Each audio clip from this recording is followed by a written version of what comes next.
Es un gusto saludarle, siempre es un gusto saludarle, espero que usted pueda enfrentar esta semana con todas las ganas, con toda la energía. Y bueno, aquí estamos también como siempre para servirle en todo lo que podamos con nuestro trabajo. ¿Quién no ha tenido un dolor de cabeza alguna vez? Bueno, yo estoy seguro que todos. Esta dolencia puede tener diferentes causas, entre ellas problemas oculares, posturas incorrectas o incluso situaciones de estrés.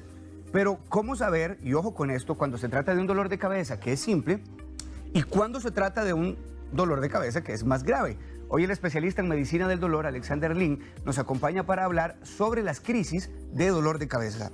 Un gusto tenerlo acá, doctor. Muchas gracias. El gusto es mío. Siempre es un honor poder venir a compartir un ratito con ustedes. Muchas gracias, doctor. Yo creo que todos podemos definir qué es un dolor de cabeza porque tal vez lo hemos experimentado en algún momento de nuestra vida. ¿Qué tan común, tal vez es la primera pregunta con la que quiero iniciar, es que experimentemos dolores de cabeza con frecuencia? Sí, eso es algo muy importante, especialmente para iniciar la charla o la entrevista de hoy, el programa de hoy, porque no es porque uno está con el tema, pero se dice que el dolor de cabeza es uno de los dolores más frecuentes que cualquier ser humano puede experimentar. Hay estudios que demuestran, inclusive eso lo toma la Organización Mundial de la Salud, de que se dice que la mitad de la población, inclusive un poquito más, son capaces, se prevé de que van a tener algún episodio de dolor de cabeza durante toda su vida. Algo es como un 50% de probabilidad de que vayamos a tener dolor de cabeza en esta vida, por lo menos un episodio, ¿de acuerdo? Entonces, eso hace un síntoma sumamente común. ¿Me explico?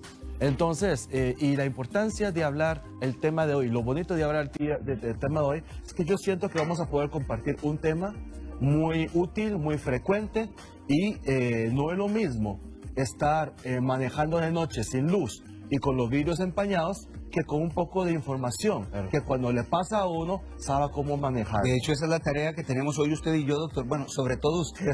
Nosotros lo vamos a hacer juntos. De que la gente pueda salir de esta entrevista, terminar esta entrevista y decir, bueno, tengo señales de que esto es un dolor de cabeza peligroso y esto es un dolor de cabeza pasajero. Sí. Esa es la gran idea. El dolor de cabeza es cuando uno llega al doctor y le dicen cefalea, doctor. Ese es el término. Bueno, el término médico se usa cefalea, ¿de acuerdo? Y ese término es interesante, porque en medicina hay términos que vienen del latín, hay términos que vienen del antiguo griego, y cefalea en sí viene del latín, ¿de acuerdo? Cefa de cabeza y elea de dolor, ¿de acuerdo? Entonces, cuando uno escucha o cuando uno habla el término cefalea, comúnmente cree que es el dolor de cabeza. Han habido durante el tiempo varios cambios en la clasificación, ¿verdad? Porque durante un tiempo se decía que el cefalea es el dolor de la bóveda craneana. Sabemos que toda la cabeza no es bóveda craneana. Bóveda craneana es aquella que encierra el cerebro y el cerebelo y otras estructuras adentro. Afuera está la cara.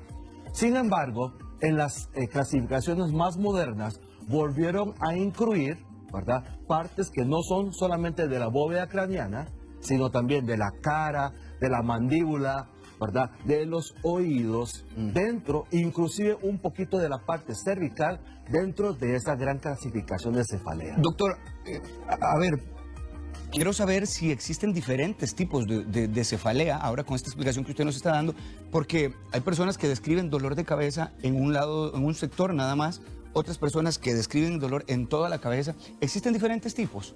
Sí, de hecho sí. Y esa es la parte más importante en la parte científica de la cefalea, Omar. Y quizás hoy vamos a dedicarle un par de minutitos para explicar ese concepto bien. Cefalea es dolor de cabeza. Dolor de cabeza, igual que todo tipo de dolor, en medicina se pertenece al gran grupo que se llama síntomas. En medicina hablamos de signos, síntomas y diagnósticos, ¿cierto? Y patologías, enfermedades. Pero el dolor de cabeza es un síntoma, como dolor de todo tipo. Y síntoma en medicina es un término que escuchamos muy frecuentemente, pero muchas veces no sabemos exactamente qué es. Fíjese que síntoma es aquella que la persona que lo padece percibe, ¿de acuerdo? Como un dolor, como un cansancio. El cansancio es un síntoma. porque yo lo siento. Siento que me falta energía, siento que no puedo seguir adelante, eso es un síntoma. Diferente un signo puede ser fiebre. Fiebre es aumento de temperatura, pero yo lo puedo medir con un termómetro o el terapeuta o el médico lo puede medir. Entonces síntoma es algo más sugestivo, mientras que los signos son objetivos, ¿de acuerdo? Entonces estamos hablando de síntomas y el dolor es un síntoma y el dolor casi que es lo que el paciente o la paciente refiere. Eso es importante entenderlo porque muchas veces, ¿cuántas veces hemos visto gente que dice yo voy al doctor y le digo las cosas y salgo con lo mismo o no me pone atención? Entonces quizás eso tengo que hablar en pro un poquito por los médicos. No es que los médicos no lean nada, es que como lo que uno le dijo a ese médico es algo muy subjetivo, pero que probablemente él o ella no encontró signos medibles, de uno no se puede ir solamente con lo que dicen. Entonces, si uno tiene algo que solamente es la percepción propia, pero el médico generalmente necesita algo objetivo para actuar, es muy importante que uno comprenda qué es lo que estoy viviendo cuando los demás no pueden ayudarlo al 100%. Entonces, doctor, ¿qué tipos de cefaleas existen con esta descripción que usted nos está dando de síntoma? Sí, cefalea es un síntoma y para estudiarlo estamos estudiando algo abstracto que dice la gente, ¿cierto? No necesariamente lo que uno puede medir. Entonces, el síntoma, las cefaleas, podemos clasificarlo principalmente en cefaleas primarias y cefaleas secundarias. ¿Cuáles son las primarias? ¿De acuerdo? Las cefaleas primarias son las cefaleas que tienen que ver con las estructuras propias, de la alteración de las estructuras propias en la cabeza. Esas son las que están mal. Mientras que las secundarias son las afectadas por algo más, no inicialmente de las estructuras en sí del cerebro, sino por algo más adicional. Doctor, aquí a todos los que están viendo el programa en este momento y los que hemos tenido dolores de cabeza, a mí me ocurren también con frecuencia. Creo que todos queremos tener una explicación, ¿verdad?, de dónde viene este dolor. Primero explíqueme el dolor simple de cabeza. A ver, ¿qué características tiene un dolor simple? De la manera más descriptiva, doctor, para ver si podemos todos identificar si el que estamos padeciendo es un dolor de cabeza simple. Claro. De eso, lo que estábamos comentando, cefaleas primarias y secundarias, dichosamente, ¿verdad?, las principales son las primarias, son las que ocurren dentro del cerebro en sí. Y eso incluye las cefaleas simples. Las cefaleas simples también otras personas lo llaman las cefaleas tensionales. ¿De acuerdo? Las cefaleas primarias existen, cefaleas tensionales, que es prácticamente el 80%. En las cefaleas tipo migrañosas, las migrañas, es alrededor de un 15-17%. También está considerado como un dolor simple de cabeza. Sí, sigue siendo un dolor primario, cefalea primaria. No tan simple porque es un poco más complejo. Las secundarias son las que son causadas por otras enfermedades, como por tumor, por alteraciones hormonales, por alteraciones vasculares, etcétera, ¿no? Son secundarias a algo más. Entonces las cefaleas simples son las que son de las que tienen mayor frecuencia, dichosamente. El 80% o 10 personas con dolor de cabeza, 8 son cefaleas tensionales o cefaleas simples. Y esas características son las más frecuentes, como transitorias, como a veces viene, a veces se va, no se queda mucho tiempo con uno. Le puede doler, paradójicamente, casi toda la cabeza o una parte exclusiva, la frente, la nuca, el occipicio o una parte parietal, ¿verdad? Esas son las características de las cefaleas de los dolores de cabeza buenos. Usted menciona que tiene la característica de ir y venir, este tipo de dolor de cabeza. Sí. Si tenemos este dolor de cabeza que aparece y desaparece, podemos estar pensando en que es propio de esta zona de la cabeza y que es un dolor de cabeza simple. Sí, los dolores de cabeza siempre se caracterizan por lo que usted acaba de comentar, de ida y venida.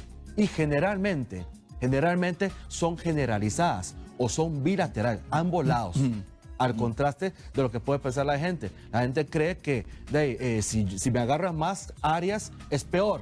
Pero en la cuestión de cefalea, en la cuestión del dolor, es mejor si es áreas más generales, en contraste con otros tipos que se localizan en una sola zona. Ajá. Es como perro de traba y que lo agarra y no lo suelta. Bueno, y mucho ojo, porque el hecho de que sea simple no significa que no sea doloroso, no significa que no sea martirizante, porque aunque sea simple, doctor, ese vaivén de condiciones en la cabeza también se vuelven muy desgastantes. Claro. ¿Es posible que podamos diferenciar un dolor de cabeza común de una migraña? Porque usted también me está clasificando la migraña como un dolor de cabeza simple. Sí. Pero también tiene complicaciones un poco más profundas, me parece. Sí, dolor de cabeza primaria, ¿verdad? Migraña, hoy en día las personas están más expuestas, tienen más información a diferentes términos, pero lo que hace falta es detallar un poquito más. Las personas tienden a pensar que la cefalea y la migraña son parecidas o similares o iguales. Lo cierto es que dentro de la clasificación o dentro de la medicina, la migraña es un tipo de cefalea y pertenece a la categoría de cefaleas primarias. Es como cuando uno tiene un perrito, ¿verdad? El perrito es lo que uno conoce, con 4 patas y una cola, y llama cuando viene muy bonito. Pero está el pequinés, el pastor alemán, está el pitbull, está el gran danés, etcétera, etcétera. Entonces, la migraña es aquella cefalea primaria, ¿verdad?, que tiene ciertas características y es un poco más molesto. Es un dolor que cuando le agarra a uno se presenta generalmente en un solo lado, ¿verdad?, muy intenso. Lleva otros acompañamientos como la fotofobia, como que la fotosensibilidad, la luz y el ruido le molesta, ¿verdad? Lleva a veces las migrañas que cuando comienza a instaurar no solamente es el dolor, sino que las personas pueden tener percepciones de lucecitas, ver lucecitas en el ojo, o puede tener náuseas, puede tener vómito. Esas son las características que dicen que probablemente ya no estamos en una cefalea tensional, una cefalea simple, sino que estamos en una clasificación de migraña. Quiero invitarle para que usted nos realice sus consultas a partir de este momento. Ya usted escuchó al doctor Alexander Lin, es experto en medicina del dolor. Estamos hablando sobre las principales causas que pueden detonar un dolor de cabeza. Hay dolores de cabeza primarios, estos que se derivan de la zona propiamente de la cabeza, y dolores de cabeza secundarios, los que ya responden a causas todavía más profundas que ya vamos a hablar, tumores, alteraciones vasculares y otras causas, que es lo que el doctor nos está explicando en este momento. Pero antes de pasar a las causas peligrosas, doctor, usted ha mencionado a lo largo de la entrevista la palabra tensional como una de las causas del dolor de cabeza primario. ¿Tiene que ver con estrés? ¿Tiene que ver con tensión de la persona? Cuéntame esta parte. Sí, claro. La cefalea tensional, dichosamente, es, y para la tranquilización, para la tranquilidad de todos, es el dolor de cabeza más frecuente. Se dice que abarca un 80% de dolor de cabeza, pero se asocia mucho con la tensión, como usted dice. Por ser inofensivo o no mortal la causa no quiere decir que duela. Es más, hay muchas personas que están afectados, su vida laboral, su vida matrimonial, su vida de familia y quizás también sus estudios por un cefalea tensional, que según los médicos le pueden decir, váyase a la casa tranquila, tranquilo, eso no es nada, pero la persona simplemente tiene dolor y eso le quita la concentración, le quita el poder hacer las cosas. Sí. La cefalea tensional se dice que, bueno, como su nombre lo dice, el estrés, la tensión lo causa. Y probablemente en la gran mayoría de las personas que tienen cefalea tensional, el mecanismo de acción es que los músculos o las fascias están contraídos por cierta condición que está asociado al estrés. Entonces, al estar tirando esas estructuras, causan dolor. Sí. Cosa interesante que sobre la cefalea tensional es que no solamente estrés lo causa. Se dice también que las personas que ingieren alcohol, ¿verdad?, licor, que cuando se levantan de resaca, eso también le tirita a esas zonas. Entonces, el dolor que tienen las personas de resaca es también clasificado como una cefalea tensional. Tensional no solamente de estrés, hablamos de una tensión en la musculatura, en la tensión en el aparato de sostén, ¿no? Katy Escalante, vamos con su consulta, doctor. Se la voy a lanzar y nos vamos a una pausa. Pero para que también la gente en casa sepa lo que Katy nos está preguntando. Dice que ella es una persona que experimenta dolores de cabeza prácticamente de los 7 días de la semana, 5 días, doctor. Son dolores completamente desgastantes, además de ser muy intensos porque a ella le cuesta descansar. Amanece cansada siempre, el dolor comienza desde la raíz del cuello y se extiende hacia la cabeza. Ella no usa medicamentos hasta que el dolor es muy fuerte, dice. Además nos agrega esto, utiliza lentes, trabaja frente a un computador y tiene ojo seco. Quizás estos sean detonantes, pero dice que quiere saber cuál es su recomendación. Nos vamos a una pausa, estamos hablando de dolores de cabeza, un tema súper frecuente. El doctor